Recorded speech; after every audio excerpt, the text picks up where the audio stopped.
and the war was far away. I said goodbye to my wife, and I held my son while he coughed up onto my shoulder, and I kissed my girl.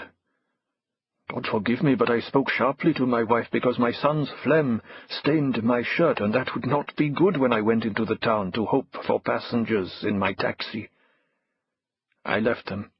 I drove past the mosque, and past my father's fields where his goats were, and past my wife's father's orchards, and as I went down the hill, very slowly, because the road is not tarmacadam but crushed stone, I saw the trails of the aeroplanes in the skies. To the Chechen, who had a patch of leather fastened with elastic over his right eye, and whose left hand was replaced with a chrome-coated metal claw, Caleb was Abu Caleb. He and the other men had fought in the north, and on the plain south of Kabul, and then north of Kandahar, had fought and fled when disaster was about to overwhelm them, then fought again and fled again. For a week they had not rested, had barely eaten. For each of them pressed into the combi van, the taxi. It was hard to accept defeat. They were now on a flat plain, featureless, without trees or hills, without cover, and their destination was the mountains, where, if those were their orders, they would finally stand and fight from caves, ravines, and high ground, if they reached the mountains. I was driving down the hill from the village, very carefully so that the holes would not damage underneath the vehicle, and the trails from 3 aeroplanes were coming towards me. They were very high, and I could not see the planes themselves, only the trails they left behind. In our village we knew little about the war. Everything we knew came from the imam, who had a radio set and who listened to the broadcasts of the leadership from Kabul. But we were far from Kabul. I remember I was angry with the dust that came up from the road, because I had just washed the windows. I had no interest in the aeroplanes. It was a good morning, and the sun shone. I thought I was blessed by God, and I was thinking of the feast for my wife's birthday. I regretted that I had spoken sharply to her about my shirt. His head rocked. His chin drooped. Even if Caleb could have slept, he would not have done. The elbow butted into his rib-cage, but the taxi driver, who used only the sidelights of the combi van, had swerved twice onto the rough gravel beside the tarmacadam, and each time Caleb had snatched the wheel, heaved it over, and prevented them spewing off the road. In the Toyota pickup, with the .5 caliber machine gun mounted over the cab, they had been at the back end of a 5-vehicle convoy fleeing for the mountains. It would have been chance, luck, that the first 4 pickups had twisted and negotiated away through an old roadblock of concrete-filled oil drums, and had missed the coil of loose barbed wire. Their pickup had caught it. They had driven on, hearing the scraping of the tangle of wire, and had thought they would lose it. They had not. The front left tire had gone first, then the rear right.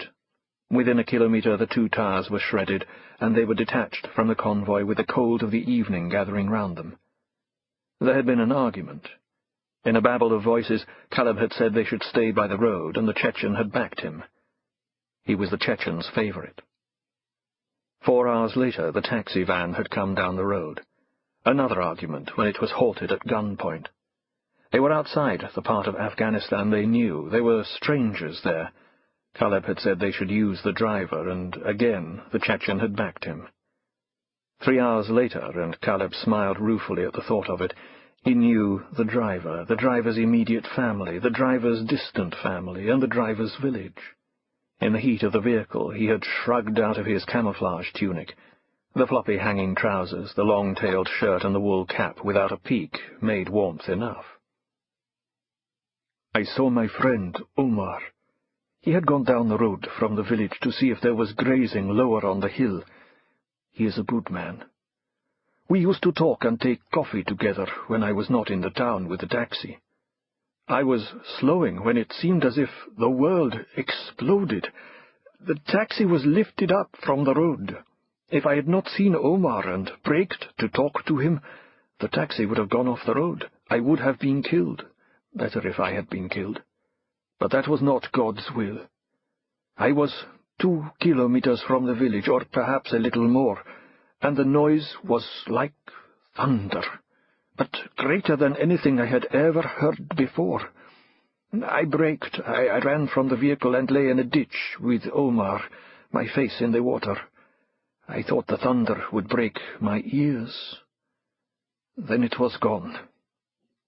When I dared to look up, I saw the trails of the aeroplanes going away. But I could not see our village. There was a great cloud over it, a cloud of dust. The cloud was from the camp that had not been used for 2 years, right to my village and past it.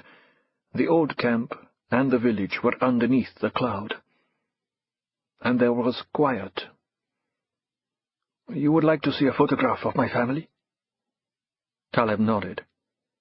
He knew how the story would end. A wallet was passed to him, and he opened it. He saw the identification card behind brittle plastic. Fawzi al-Ate. He saw the date of birth. The driver was 25 years old, 4 months older than himself. There was the photograph of the driver, faded in black and white, probably taken on his wedding day, but with a straggling beard and a wispy mustache. The driver's finger jabbed at the picture beside the identification card. In it, Fawzi al-Ate stood tall beside a slight woman who wore the dark chador robe. Caleb could not see her face. The driver held their son against his shoulder, and the wife held their daughter against her hip. He held the wallet down by his knees, so that the dashboard lights lit it. They were all dead. My wife, my son, and my daughter were dead. My parents were dead, and my wife's parents. The Imam was dead. The family of Omar were dead. A helicopter flew over in the afternoon, but did not land. We buried all of the dead that we could find, but there were still some that we had not reached, but who we could smell. I think God was kind to me, because we buried my wife, my son, and my daughter, and my wife's parents, but we did not find my father and my mother. It was 6 days before help came, foreigners in soldiers' uniforms. They were Americans, and they gave money to Omar and myself. I kept my money, God forgive me. But Omar threw their money back at their feet, and they beat him. They took him away in their trucks. I was left. There was me, and some dogs, and the goats that had been in the fields. I took my taxi down to the town. The spotlight blazed in front of him, its beam bouncing in the dust encrusted on the windscreen. He saw the shape of a man, shadow thrown grotesquely forward, a rifle at the hip, an arm raised high above the symmetric shape of a helmet. Maybe the driver panicked. Maybe terror locked his foot down on the accelerator. Maybe he had never been confronted by the half-lit silhouette of an American soldier. The combi van surged past the soldier. For a moment it was clear of him and free. Locked in Caleb's hand, the wallet was unseen, unfelt. There were cries, shouts of awakened confusion behind him, and a claw dug into his arm as the Chechen tried to steady himself. As the van swung in the road, the sidelights caught the prone figures of men in camouflage uniforms beside the tar macadam. Caleb heard the shouts, then the first shots hit the van. He glimpsed the wide-eyed terror on the driver's face, then, seconds later, felt the warmth as the man's blood spattered on his cheeks and in his beard. The van, out of control, slewed off the road, rolled once from side to roof to side, then came to rest. A door careered open, and Caleb was hurled across the driver's torso and head, his breath squeezed from his lungs. The gunfire went on. Bullets hammered the carcass of the van. Shouts burst in his ears. "Watch the motherfuckers! Don't go fucking close! Careful, guys, careful! Hit the fuckers!" Another endless rattle of firing on automatic raked the van. Caleb hugged the ground between the rocks that had broken his fall from the door. It was more than 2 years since he had heard words in that language. It was from his past, from a rejected culture.